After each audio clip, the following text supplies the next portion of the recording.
C'est la rentrée et c'est le bon moment de faire un point avec la plateforme La Première Brique. Et pour cela, je suis avec aujourd'hui le cofondateur de la plateforme. Salut Hugo.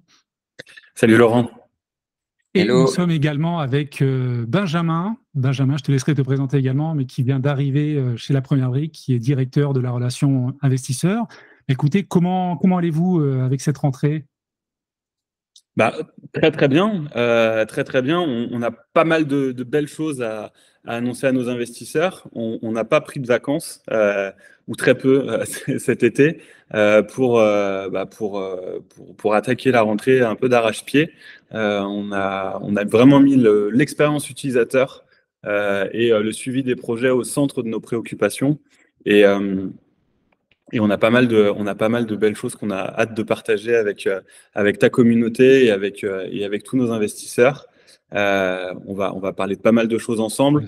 On aura un peu plus de temps pour en parler encore demain lors d'un webinaire demain soir qu'on fait sur la plateforme pour répondre aux questions et autres. Tu le sais, la proximité avec notre communauté et dont ta communauté fait partie, c'est quelque chose de très important pour nous. Donc, ça va très bien. Merci Laurent.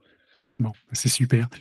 Mais écoute, on va peut-être directement attaquer sur ces nouveautés, ou du moins celles que vous pouvez aujourd'hui partager avec la communauté, parce qu'il y a vraiment des questions qui reviennent régulièrement. Alors, quelles vont être les nouveautés dans les prochains mois ou peut-être dans l'année à venir? Est-ce qu'on vous a vu publier certains posts sur les réseaux sociaux autour de l'immobilier fractionné? Est-ce que le marché secondaire aussi va peut-être arriver un jour? Est-ce que, je sais que c'est une demande aussi récurrente des Ouais. investisseurs d'avoir des intérêts mensuels. Est-ce qu'il y aura un projet aussi d'aller un petit peu plus vers les intérêts mensuels, même si c'est pas par nature le bon choix sur un projet immobilier? Voilà. Qu'est-ce que vous allez nous proposer? Alors, il y a beaucoup de questions dans ta question. Ouais. Le, le, le premier sujet, c'est remettre l'expérience utilisateur et la satisfaction client au centre de notre plateforme. Et sur ce sujet-là, je vais laisser la parole à Benjamin, qui est notre directeur de la relation investisseur, qui nous a rejoint cet été et qui est là justement pour ça, pour dire qu'aujourd'hui, la première brique, on ne vend pas des produits financiers, on vend une expérience d'utilisation et une, une, euh, une compréhension d'un environnement complexe, une accessibilité. Voilà, je te laisse peut-être enchaîner. Yes. Eh ben, écoute, merci Hugo. Donc effectivement, rejoint la première brique il y a quelques mois, mi-juillet. Donc avant d'être un employé de la première brique, je suis un investisseur convaincu sur ces projets-là, un membre de ta communauté avec les vidéos que je suis régulièrement. Voilà. Et donc j'ai fait 10 ans d'expérience, enfin j'ai 10 ans d'expérience dans le monde de la relation client. Et quand j'ai vu qu'un poste s'ouvrait, que je pouvais mettre à profit mes compétences dans une société dont je partageais des convictions, et des convictions fortes d'inclusivité, de démocratisation et d'accessibilité, et ben j'ai foncé parce qu'aujourd'hui, la première brique et demain, ce qu'on veut faire auprès de notre communauté et de la tienne tout en particulier, c'est de proposer des produits dont on est fier, qui répondent à un vrai besoin, qui permettent à des populations plus larges d'accéder à des produits qui nous semblent destinés à tous. Et pour ce faire, on veut répondre à un besoin en comprenant quels sont les attendus et en étant hyper transparent, hyper fréquent et hyper honnête dans notre communication. Voilà. C'est vraiment le sujet de. On a vraiment structuré nos équipes. Il y a eu beaucoup de recrutements cet été. Sur le volet relations investisseurs, on a 4 personnes qui sont arrivées.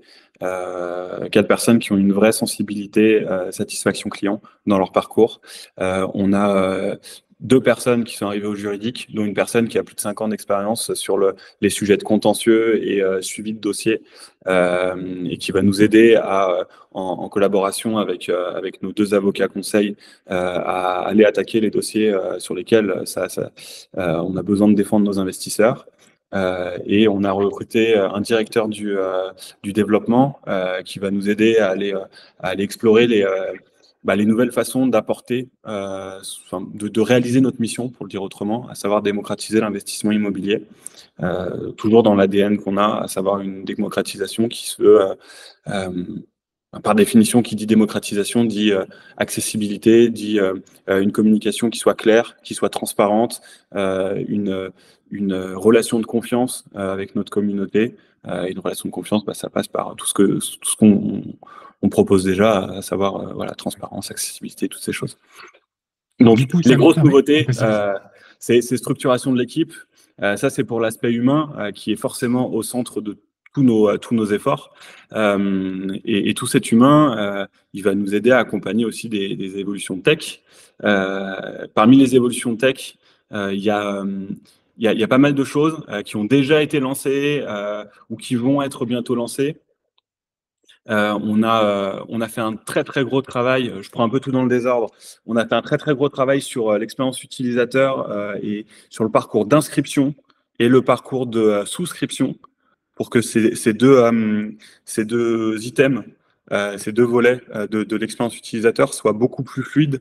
On fait un gros travail sur... Alors, on a déjà beaucoup de retours positifs sur ces deux aspects-là, mais on voulait que ce soit encore mieux, encore plus clair. Et on fait un travail constant, quasiment tous les jours, on est en lien avec des personnes pour améliorer la plateforme sur des sujets serveurs, sur des sujets capacité de traitement d'un flux important de requêtes. Comment est-ce qu'on repense notre code pour que les requêtes soient mieux compilées les unes envers les autres.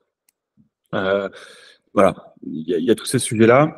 On va mettre en place sur la fin de l'année une API qui permettra de connecter la plateforme. Et ça, c'est un gros scoop, on l'annonce à personne pour l'instant. On en parlera demain dans le webinaire.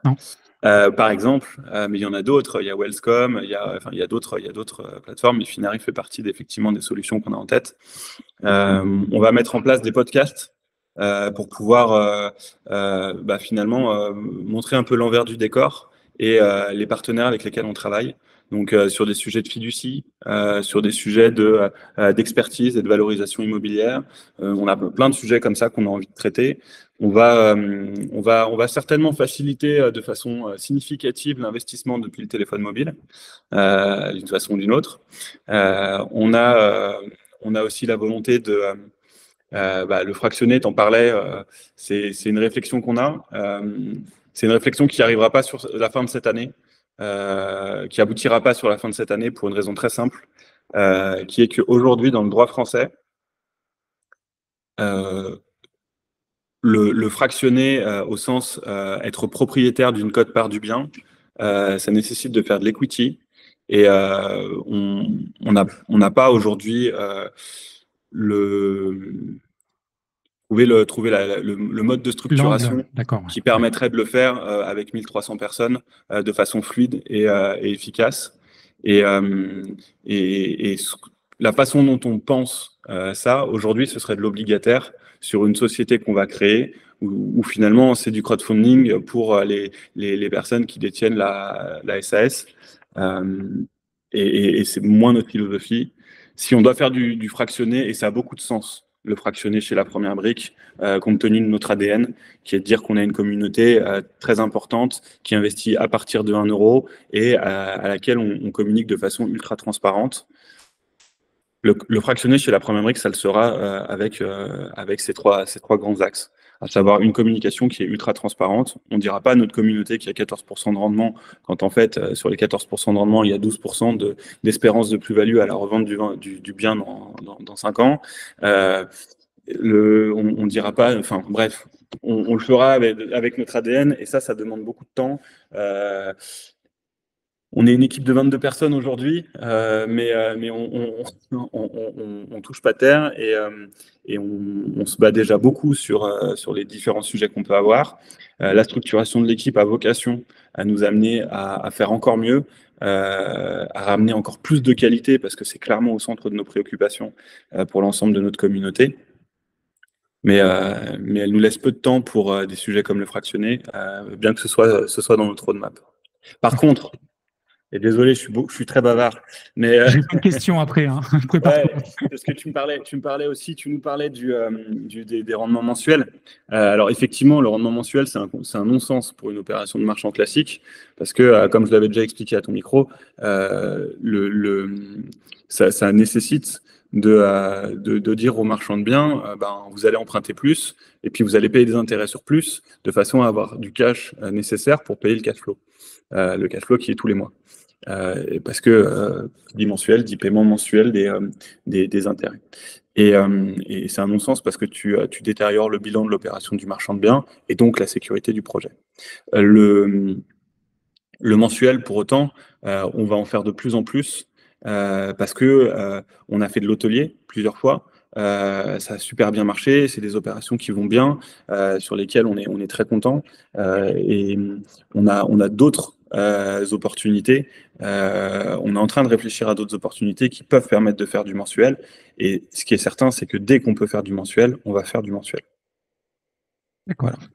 Non, ça répond à ma question. Mais effectivement, c'est un non-sens. Après, effectivement, par contre, côté investisseur, c'est un vrai plaisir d'avoir des intérêts mensuels. Mais après, effectivement, si c'est pour rajouter un risque sur le projet, alors peut-être quand il y a une marge suffisante, ça peut Voilà, peut-être un plus, ou quand le projet le permet. Mais non, je comprends et je m'attendais à cette réponse. Donc, l'immobilier fractionné, à voir un petit peu, même si voilà, il y a certaines plateformes qui commencent à structurer ça autour d'obligations. Donc après, c'est quelque chose à mûrir. Et c'est pas, à mon sens, c'est pas l'immobilier fractionné comme on le vend aujourd'hui à la communauté, si tu veux. Aujourd'hui, ce que tu dis, enfin, la communication qui est autour du fractionné, c'est de dire le fractionné, vous devenez propriétaire d'une quote-part du bien. Et c'est un mensonge. Tu as une obligation. C'est un système de prêt, hein, l'obligation. Alors, et moi, il est hors de question qu'on mente à notre communauté, donc on fera pas ça. Et je dis pas que toutes les personnes qui font du fractionné mentent, parce que je maîtrise pas la communication de toutes les plateformes qui font du fractionné. Mais moi, il est hors de question que je fasse du fractionné au sens où vous devenez propriétaire en faisant des obligations. Auquel cas, on communiquera différemment et on sera beaucoup plus transparent, quoi. Alors, je vais revenir sur un petit point, peut-être une question pour Benjamin. Alors, historiquement, hein, la partie support, relation investisseur, il y avait toujours une très belle image côté la première brique. Peut-être après, depuis quelques semaines, beaucoup d'investisseurs, notamment sur mon groupe Telegram, ont senti une détérioration, certaines questions qui ont amené des réponses tardives. Voilà. Est-ce que justement c'est ce turnover, ces recrutements? D'ailleurs, peut-être une petite question, pourquoi il y a eu autant de départs aussi? Est-ce que c'est des personnes supplémentaires qui se sont rajoutées à l'équipe, ou est-ce que c'est vraiment un réajustement, des personnes ont quitté le support, ont été ailleurs dans l'entreprise? Voilà, ça m'intéresse un petit peu de savoir un petit peu aussi les raisons pour lesquelles ça s'est dégradé un petit peu. Ok. Alors, pour commencer, sur une note positive, on a eu des super beaux mois de juillet et particulièrement d'août. Donc, c'est vrai que on a une équipe qui est toute fraîche et avec des profils qui sont avec des compétences qui se complètent hyper bien. Mais donc, on a une équipe qui est arrivée sur ces derniers mois avec des mois qui ont été super beaux là durant l'été, qui fait que entre une charge importante et une équipe qui monte en compétences, on a été plus lent que ce que les investisseurs ont pu connaître sur les mois précédents. Depuis début septembre, là, on a mis les bouchées doubles et même avant ça pour rattraper le retard ou en tout cas être bien plus réactif. Et c'est clairement l'un des mots-clés de la relation investisseur, c'est la réactivité et la précision dans les réponses qu'on apporte. Donc, on s'excuse pour ces délais de réponse sur cette période estivale, qui est une conjoncture de plusieurs éléments, comme vous l'avez compris. Clairement, notre objectif de demain, c'est d'être encore meilleur que ce qu'il y avait avant. Donc, on met la barre assez haute parce qu'effectivement, l'équipe qui était là avant faisait super bien son boulot. On va s'appuyer d'ailleurs sur les forces de ce qu'il y avait avant. L'objectif, c'est pas de tout casser, de tout reconstruire, c'est de partir sur justement ces forces pour aller un petit peu plus, beaucoup plus haut et beaucoup plus loin. Et donc, on remercie les investisseurs qui nous ont contactés par chat pour leur patience et pour les questions qu'ils ont posées, parce que même si ça a pris du temps à répondre, nous, ça nous a permis en fait de récupérer plein de questions pertinentes et de commencer à réfléchir en interne sur des axes de développement ou de réflexion de demain. Et ça, c'est quelque chose qui nous motive jour après jour dans toutes ces tâches qu'Hugo a expliquées. C'est d'être convaincu de répondre à un besoin de cette communauté, de prendre en considération les demandes et d'apporter des fonctionnalités et d'apporter des outils qui permettent de continuer de démocratiser l'investissement. Je vais compléter la réponse de Benjamin qui est très juste. Et aujourd'hui, sur CRISP, on a plus de 100 messages par jour qui sont traités par 4 personnes. Et certaines personnes de ta communauté ont eu des réponses et voient la qualité de réponse qu'on peut fournir. On ne se contente pas de dire merci de regarder dans telle partie de la FAQ. On rédige l'ensemble des messages parce que chacun de nos investisseurs est important, qu'il ait investi ou pas sur la première brique, et ça c'est vraiment au centre de notre relation client. Donc on a un volume de messages qui est quand même important à traiter, jour de collecte ou hors jour de collecte, hein, les deux, c'est constant, c'est quotidien. Et on a 4 personnes qui, au sein de la relation investisseur, aujourd'hui connaissent moins bien l'industrie, mais connaissent bien mieux le métier de relation investisseur et relation client que les personnes de l'équipe d'avant. Et notre volonté, c'est de faire monter cette équipe relation investisseur avec le même niveau de compétence, si ce n'est plus que l'équipe qu'on avait avant, et je viendrai après sur les raisons des départs, et de façon à ce qu'on ait cette double effet qui se coule, si tu veux, des personnes qui ont une vraie compétence satisfaction client, et en plus ont une très très bonne connaissance de notre industrie. Et je suis tout à fait serein sur la capacité qu'on a à très bien traiter la demande d'ici dans les prochains jours, prochaines semaines. On a déjà drastiquement descendu la pile de dossiers à traiter. Concernant les départs qu'on a pu avoir chez la première brique, c'est des chemins de vie en fait assez logiques et qui sont mal synchronisés. Parce que on a une personne qui était en alternance et qui a voulu faire un césure en Australie. Donc nécessairement, nous le télétravail c'est bien, mais elle avait autre chose à faire pendant son séjour en Australie. On avait une personne qui était depuis 2 ans chez nous, Jeanne, en CDI et qui pour des raisons personnelles a voulu déménager sur Paris. Nous, nos bureaux sont sur Lyon. Même chose, le télétravail ça a ses limites. Et Alexiane, qui elle avait une expérience de plus de 3 ans chez la première brique et avait envie de passer à autre chose, ce qu'on comprend tout à fait, pour aller vers d'autres aventures. Et voilà, donc c'est quelque chose qui s'est fait de façon un petit peu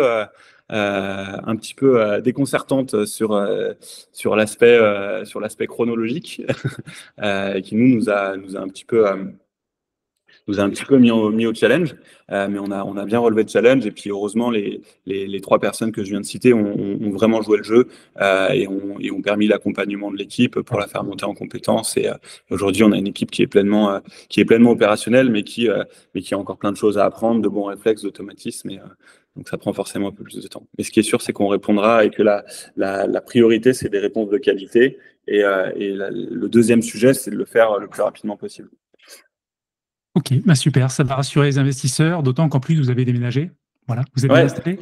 C'est ça. Nouveau bureau. Bon, parfait. Alors après, donc côté nouveautés, bon, on a parlé un petit peu des nouveautés qui allaient arriver, notamment cette API et pas mal d'autres petites choses, de podcast. L'immobilier fractionné sera probablement un peu plus tard, quand voilà le schéma et la stratégie globale sera mieux définie. Alors j'ai une question que beaucoup d'investisseurs se posent. D'ailleurs, dans la préparation des questions, j'ai sollicité certaines personnes de la communauté. Aujourd'hui, la première brique et la plateforme créée en 2019. Il y a 5 ans aujourd'hui, à collecter de plus en plus chaque année. Donc, il y a un volume de collecte qui a augmenté pas à pas.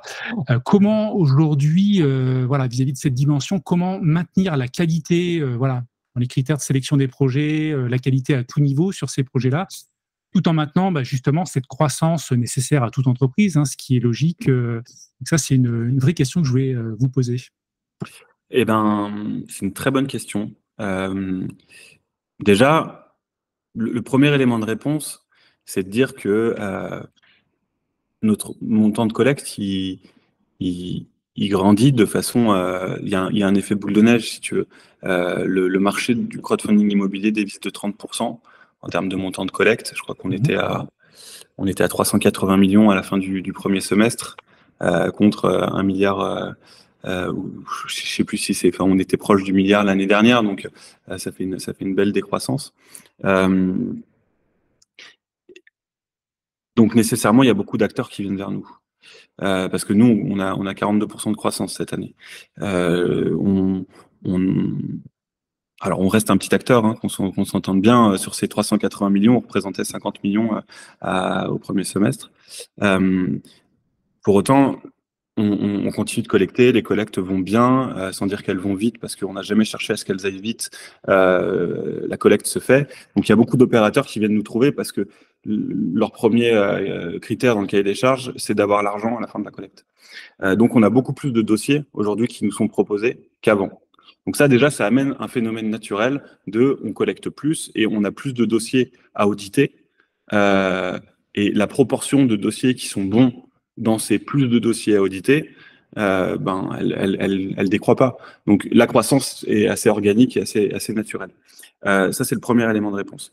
Le deuxième, c'est que nos amis les banques nous facilitent quand même pas mal la tâche et nous permettent d'avoir encore plus d'opérateurs qui ont besoin de nous aujourd'hui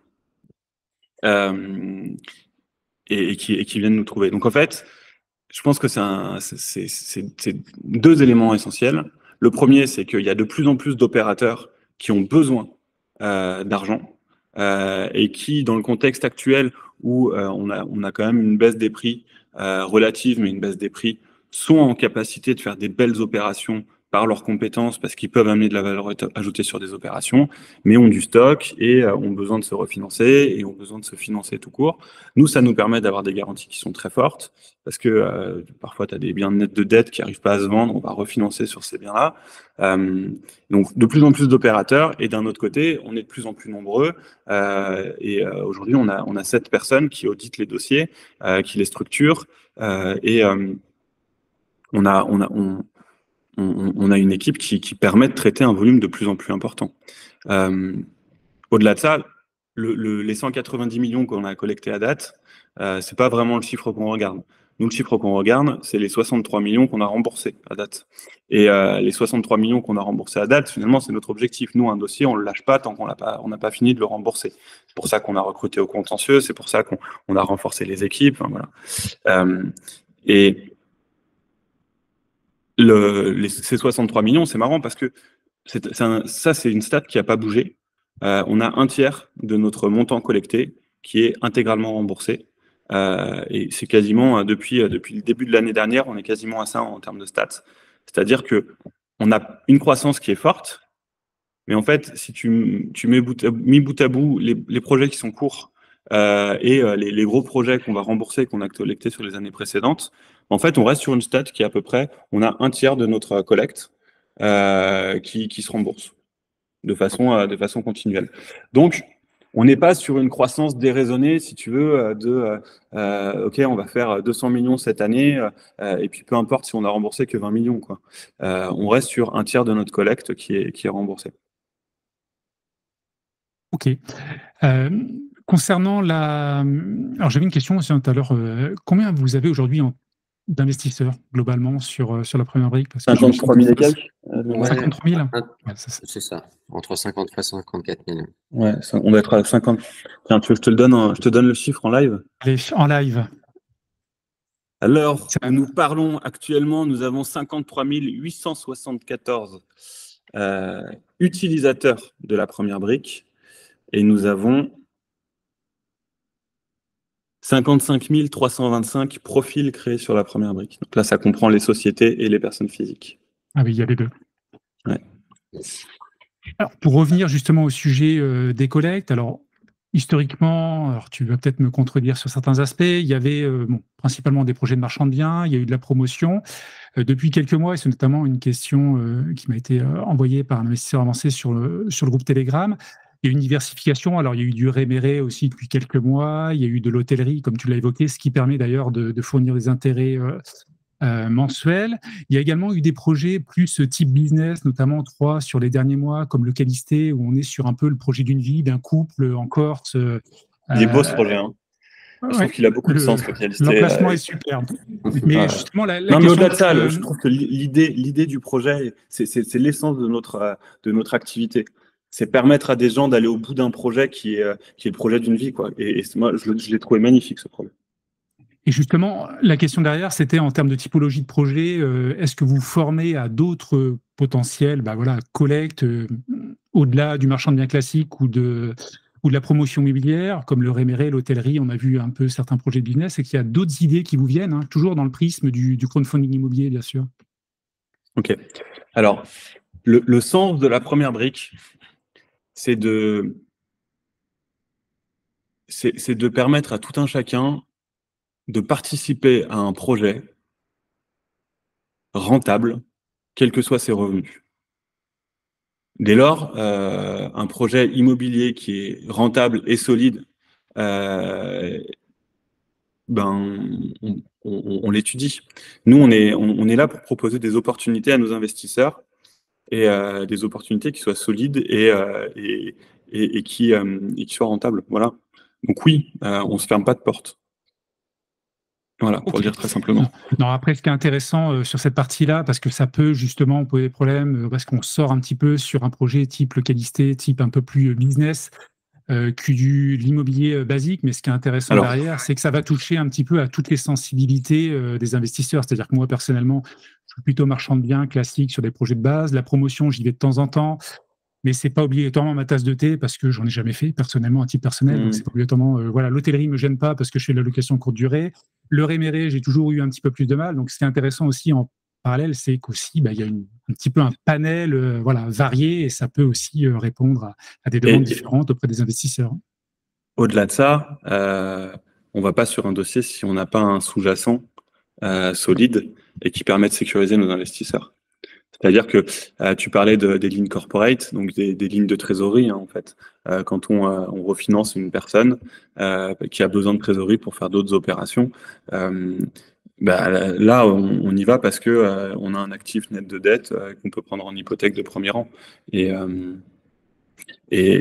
c'est une ligne business, mais typiquement, aujourd'hui, on n'a pas vocation à financer des startups ou à faire ce genre d'activités qui, pour le coup, là, sont sur un niveau de risque. Là, on ne conseillerait pas à nos investisseurs de diversifier. On conseillerait à nos investisseurs d'investir dans 200 opérations minimum, même avec 200 €, quoi. Parce que tu as un ratio de perte qui est beaucoup plus important. De gains aussi, mais de pertes plus important. Ok, c'est très clair. On va peut-être avancer un petit peu parce que j'ai pas mal de questions à vous poser, et sinon la vidéo risque d'être assez longue. Question simple, reverra-t-on le code bonus, par exemple LFL, Liberté Financière Laurent, sur les projets de temps en temps? Alors je sais, c'est une très bonne question, Laurent. Il y a un projet récemment qui a de nouveau eu le code bonus. C'est vrai que pendant pas mal de temps, peut-être un mois et demi, peut-être 2 mois, on ne l'a pas eu. Je me suis posé moi-même la question personnellement, est-ce la fin? Voilà, de ce code bonus à partir du deuxième projet. Hein. D'ailleurs, pour les personnes qui voudraient découvrir la première brique, je vous rappelle qu'il y a la possibilité, via le lien en description, d'obtenir un code bonus là pour le premier projet, bonus d'1% sur ce premier projet. Mais par contre, voilà, la question que je la repose, est-ce que le code bonus qui est ajouté à partir du deuxième projet, est-ce qu'il aura vocation à disparaître ou à être là plutôt ponctuellement, de manière exceptionnelle? Voilà. C'est une bonne question. Il va pas disparaître parce qu'on est en phase avec ce qu'on a annoncé à notre communauté et qu'on n'a qu'une parole. On vous a dit que le code bonus, il avait vocation à reprendre sa vraie nature, qui était d'être un code promotionnel. Donc, il va rester un code promotionnel, mais il va évoluer, le code bonus. Il va évoluer vers un nouveau format dont on parlera demain lors du webinaire, qui est un format... il faut bien que je tease un peu. Le scoop, zut, mais c'est pas grave, c'est bien. Mais non, mais... Trop longtemps, dans 24 heures, on aura l'info, c'est pas mal. Mais il va évoluer et il va évoluer vers un nouveau format qui permettra de décorréler le gain du risque lié au projet. voilà, en disant ça, je vous ai donné quasiment toutes les clés pour savoir ce que ce sera, mais ça permet aussi de vous rappeler que demain on fait un webinaire et que c'est un peu la rentrée de la première brique et on sera heureux de vous avoir nombreux. Ok. Petite question également supplémentaire, assez technique, hein, c'est bien, il y a des questions macro sur la roadmap, les projets qui vont arriver, mais également sur la partie plaquettes. Alors, vous avez classiquement, c'est reconnu par la communauté, des plaquettes vraiment de grande qualité, avec beaucoup d'informations, hein, ce qui n'est pas le cas sur toutes les plateformes. Hein, je l'utilise sans problématique, parce que c'est important pour l'investisseur d'avoir un maximum d'informations pour faire son propre choix. Petite remarque qui serait intéressante, notamment quand il y a des décaissements partiels avec un compte centralisateur ou ce genre de choses, est-ce que potentiellement il serait possible de l'indiquer dans la plaquette pour avoir justement la vraie couverture hypothécaire juste avec le premier décaissement? Parce que souvent on a une couverture hypothécaire en fonction de la collecte vis-à-vis bien sûr du foncier à l'achat, mais si on libère que 70% de la collecte lors du premier décaissement, effectivement on a une couverture qui est positive en plus, qui rajoute un petit peu de qualité au projet, j'ai envie de dire.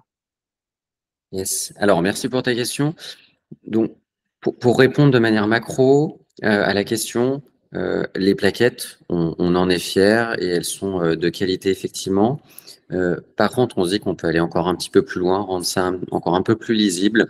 On a plein de bonnes idées et je ne sais pas encore sous quel format, mais on interrogera notre communauté pour savoir ce qui est impactant pour eux et puis comment ils ont envie de les lire, ces plaquettes.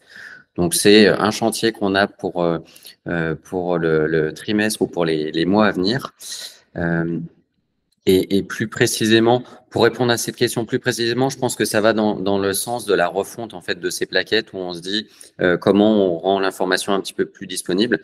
Et typiquement, ce type de questions ou remarques de la personne de ta communauté est tout à fait bienvenu et ça nous fait réfléchir à comment est-ce qu'on organise demain l'information pour que on gagne en lisibilité.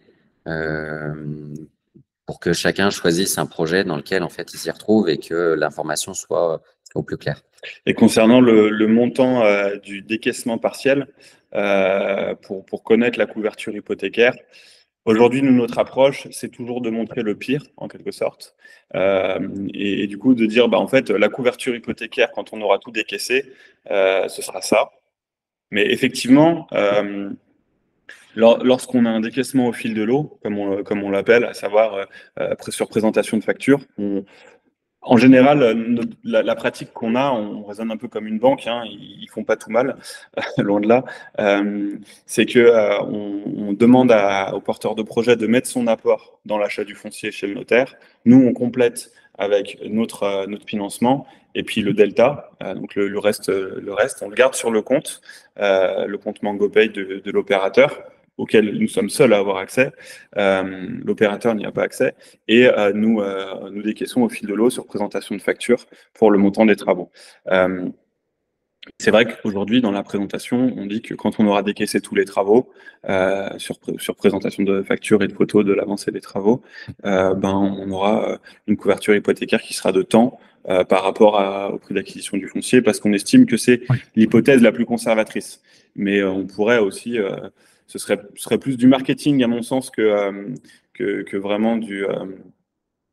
Oui, non, mais après, si vous sollicitez la communauté, je leur enverrai, c'est pas obligatoirement refaire un ratio derrière, c'est juste donner l'information potentiellement du décaissement qui est présente, je crois, dans le deuxième document téléchargeable sur chaque projet, c'est présent. Voilà, mais si ça pouvait être consolidé, juste l'information avec le montant décaissé, la première étape, ça serait vraiment utile pour l'analyse et ça serait en plus quelque chose un peu plus positif. Petite question également qui a alimenté, sujet qui a alimenté beaucoup d'échanges sur la communauté vis-à-vis de l'évolution qu'il y a eu avec le prestataire de paiement, justement, vis-à-vis des règles anti-blanchiment. Moi, j'imagine qu'il y a certaines obligations légales de modifier et qui a impacté pas mal de retraits, non pas sur le RIB paramétré, mais sur des cartes bancaires ou ce genre de choses. Alors, je sais que vous êtes revenu en arrière. Est-ce qu'on va revenir dans l'autre sens officiellement, prochainement? Ça, c'est une question qui a gêné certains. C'est une super question, merci. J'ai failli oublier d'en parler et effectivement, c'est un sujet dont il fallait qu'on parle avec Benjamin. Ce qu'on appelle chez nous, en langage complètement barbare, le pay in refund, c'était c'est un système qui permet de nous protéger de la fraude, et notamment et spécifiquement de la fraude sur CB. C'est un mode de fonctionnement qu'on a mis en place pour que, toujours dans une optique de sécurisation de nos investisseurs, pour dire qu'une personne qui paye par CB et qui ensuite n'a pas d'activité sur son compte, lorsqu'il va débiter son compte, qui a priori est suspect du côté de notre prestataire de services de paiement MangoPay, et qui du coup allume des drapeaux et potentiellement amène à pouvoir être bloqué MangoPay, et ben, le débit à hauteur du montant qui a été crédité par carte bleue va être fait sur cette carte bancaire. Ce qui fait que ça crée plusieurs lignes dans le débit. C'est un sujet de lutte antifraude pure et dure. On s'est un peu cassé la tête pour que ce soit lisible pour nos investisseurs en créant une catégorie demande de débit et en numérotant cette demande de débit. Donc, on a demande de débit numéro 1 et parfois on a 3 lignes de demande de débit numéro 1 dans le cas de figure où la personne a rechargé avec 2 CB, puis par virement, et puis ensuite a rien fait sur son compte et a demandé à débiter tous ses fonds. Je ne sais pas si je me suis bien fait comprendre, mais voilà, l'idée, c'est que c'est surtout un sujet de lutte anti-fraude. On l'a lancé parce que c'était une feature importante pour nous, mais en fait, la communication n'a pas été bonne de notre part et on présente nos excuses à la communauté à ce propos parce que voilà, on n'a pas été au niveau.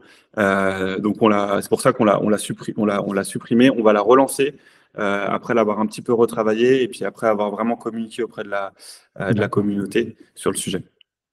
Ok, non, c'est super parce qu'effectivement, quand les cartes bancaires étaient invalides aussi, quelques soucis, cartes bancaires aussi à paiement différé, ce qui fait que le retrait n'apparaît pas instantanément. Il y a eu des petites choses comme ça, mais effectivement, il faut tester. Hein, il y a souvent des effets de bord, de toute façon, sur des manips comme celle-ci. Mais voilà, l'important, c'est d'être au courant pour les investisseurs et c'est très clair. En tout cas, merci pour la réponse. Et puis, je voulais aborder un petit peu un sujet important sur le crowdfunding immobilier, également pour la première brique, c'est un petit peu le sujet des retards. Je ne vais pas parler des défauts parce que voilà, les défauts viendront plus tard. Tout le monde en aura, c'est certain. Mais quel est ton regard un petit peu vis-à-vis des retards aujourd'hui et du marché de l'immobilier, sachant qu'on devrait peut-être avoir une baisse de taux ce jeudi. Je crois que Christine Lagarde va sûrement l'annoncer. À voir, ça peut peut-être aussi mettre un petit peu d'huile dans les transactions et côté bancaire aussi. Quel est ton regard, toi, un petit peu sur les retards aujourd'hui de la première brique, les relations aussi avec les porteurs et puis globalement sur le marché de l'IMO, quoi. Alors, c'est vaste, hein, j'aime bien. C'est une question vaste, mais ô combien passionnante. Bon, je n'ai pas de boule de cristal. Moi, mon regard, et peut-être que Benjamin complétera, c'est que on a eu une baisse des transactions. On a 800 000 transactions là sur l'année. On devrait finir l'année 2024 à 800 000 transactions. Il me semble avoir lu que c'était équivalent à ce qui s'est fait l'année dernière. L'année dernière qui n'était pas une super année. Donc, tout laisse à penser qu'on a quand même une stabilisation de la situation.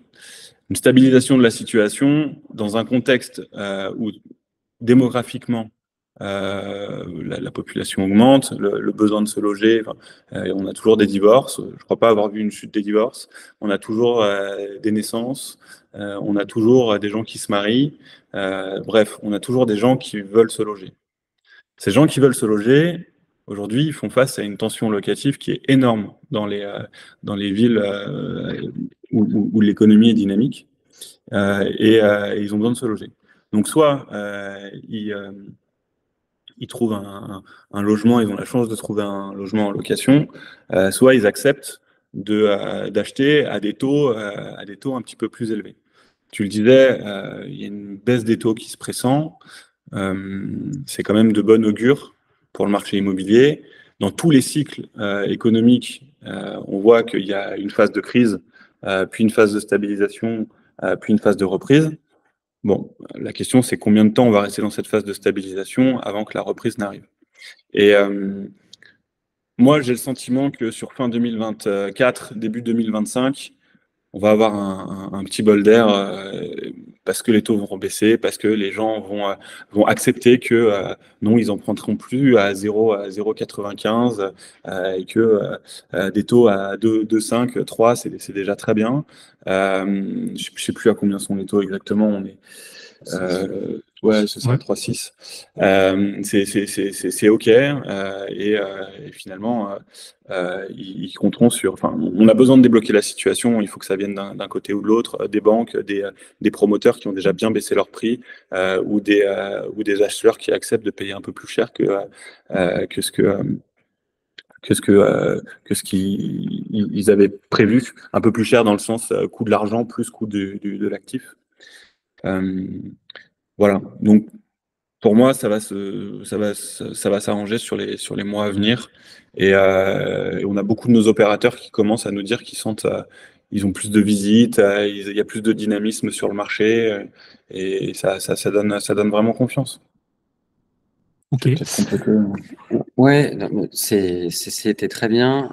Effectivement, donc le marché. Le marché a tendance à être sur une reprise, ce qui fait qu'effectivement, on a vu des projets, un petit peu plus de projets en retard. Nous, l'un de nos engagements aussi dans les mois à venir, c'est de communiquer et continuer de communiquer de manière hyper fréquente et transparente. Mais la bonne nouvelle dans ce que vient de dire Hugo, qui effectivement, on n'a pas une boule de cristal, on suit des tendances et des indicateurs, laisse à penser que plus de ventes vont avoir lieu dans les mois à venir et donc des projets vont pouvoir être remboursés dans les mois à venir, plus d'achats et donc des projets qualitatifs qui vont être présentés sur la plateforme, et des belles opportunités pour les marchands de biens et puis surtout pour nos investisseurs parce qu'on aura des super projets sur lesquels investir.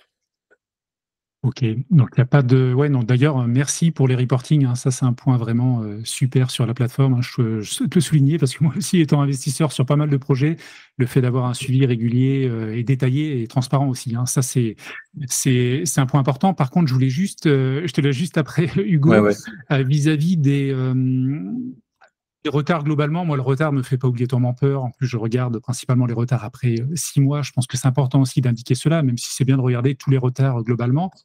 Par contre, vis-à-vis voilà, des dossiers en difficulté et des recouvrements, parce que peut-être qu'il y a des porteurs de projets qui sont vraiment dans le rouge, hein, puis qui vont atteindre une liquidation judiciaire ou ce genre de choses. J'avais une petite question là-dessus. Jusqu'à présent, la première brique a toujours pris à sa charge les frais de procédure d'avocat. Est-ce que c'est quelque chose qui va continuer encore un petit peu ou est-ce qu'on doit s'attendre aussi, vu qu'il y a quand même des retards qui augmentent, hein, il y a sûrement des porteurs qui vont être encore plus en difficulté dans les 2-3 prochains mois. Est-ce que voilà, on doit s'attendre en tant qu'investisseur peut-être sur la somme recouvrée à avoir une partie qui est retirée justement pour payer ces frais de procédure? Ok, merci de revenir sur le sujet des retards parce que c'est pour ça que je levais le doigt. Je voulais pas qu'on m'accuse d'avoir esquivé la question. Tu m'avais posé la question dans ta précédente question des retards et j'y ai pas répondu. On met la transparence au centre de notre communication, donc on va pas faire de langue de bois. Aujourd'hui, on a 18 millions d'euros sur les 190 qu'on a collectés de projets qui sont, de montants en retard.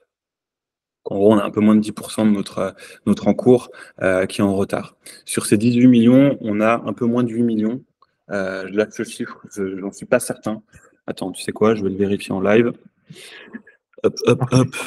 Comme ça, transparence avant tout. On a, voilà, 8 496 000 euros de dossiers qui sont dans les mains de notre avocat. Et ça veut tout dire. Ça veut dire que il y en a certains où concrètement on y passe quasiment une personne à temps plein parce que on se décarcasse pour sortir le dossier et voilà, on se bat. Il y en a d'autres où c'est en protocole et puis ça suit son cours et on n'est pas inquiet. Mais voilà, les informations, il faut les donner, donc je les donne. On a un peu plus de 8 millions d'euros qui sont en contentieux, 18 millions qui sont en retard et 63 millions qui ont été intégralement remboursés. Ok. Super. C'est très clair, non, mais c'est bien de donner ces informations. Je pense que on n'a rien à cacher. Transparent jusqu'au bout. Et Oui. sur ces 8 millions, c'est vrai qu'on communique de manière transparente et on va continuer de le faire. Ce que disait Hugo, c'est que on est dans un pays assez procédurier, ou en tout cas où les procédures prennent du temps. Donc il y a des étapes en fait clés sur lesquelles on peut pas accélérer. Les procédures sont faites ainsi et on les suit hyper régulièrement. S'il n'y a pas une mise à jour du dossier d'une semaine sur l'autre, ça ne veut pas dire que ça sent pas bon ou qu'on ne fait pas quelque chose dessus. C'est qu'en fait, il y a des étapes clés entre les différents organismes judiciaires ou légales qui font que on doit attendre ces moments de passage pour pouvoir annoncer le prochain. Et au-delà de ça, c'est très juste. On a renforcé l'équipe qui s'occupe de ces sujets-là. On a pris une personne qui a un peu plus de 5 années sur des sujets de contentieux. On a 2 avocats conseils qui travaillent, pour pas le dire quotidiennement, très régulièrement sur nos dossiers. Et on va amener plus de pédagogie parce que c'est là notre rôle, d'avoir une information qui est claire pour tous nos investisseurs. Un dossier qui est en procédure, ça ne veut pas dire que c'est un dossier où vous avez tout perdu, loin de là. Oui, bien sûr. Sur la plupart de nos dossiers en procédure, on est très serein sur le fait que les personnes vont récupérer à minima leur capital. Et du coup, nous, notre responsabilité, c'est d'avoir une meilleure communication sur, OK, c'est dans tel type de procédure, qu'est-ce que c'est ce type de procédure? Et donc, aussi bien dans nos NL que dans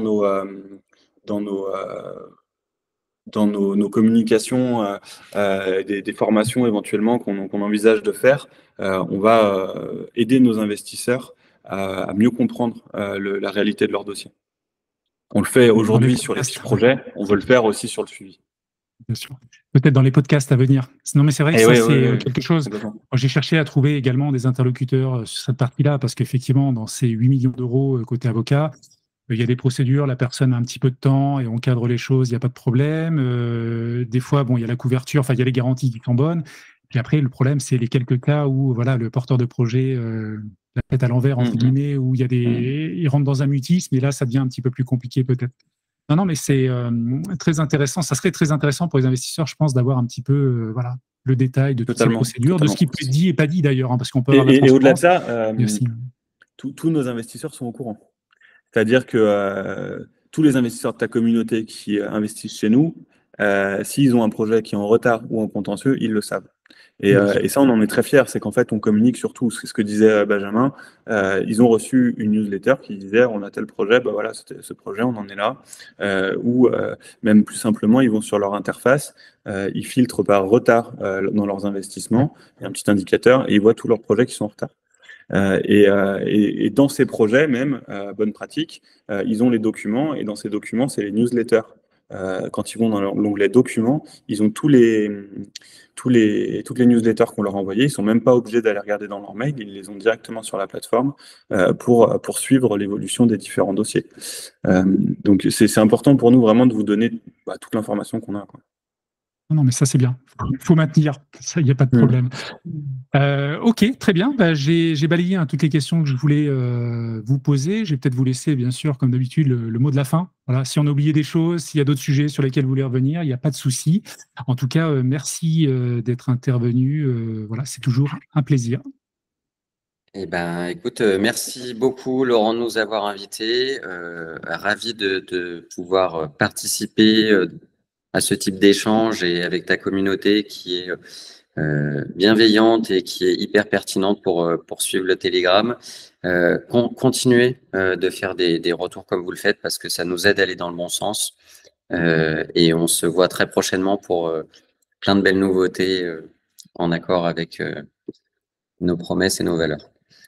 Et on est très heureux d'avoir fait cet échange et je pense que le crowdfunding immobilier est un très très beau moyen de permettre à tout un chacun de participer à l'économie réelle et à la réhabilitation de ce pays pour aller sur des sujets green qui ont beaucoup de sens aujourd'hui et que il faut pas hésiter à partir de 1 euro à aller essayer et à participer à tout ça. Voilà. Ça encore, je pense que je suis convaincu que c'est une industrie qui peut changer la façon dont on finance notre économie à longue échelle. Donc Parfait. merci pour ton temps de parole. Merci beaucoup et puis à bientôt. Et merci. Salut Laurent.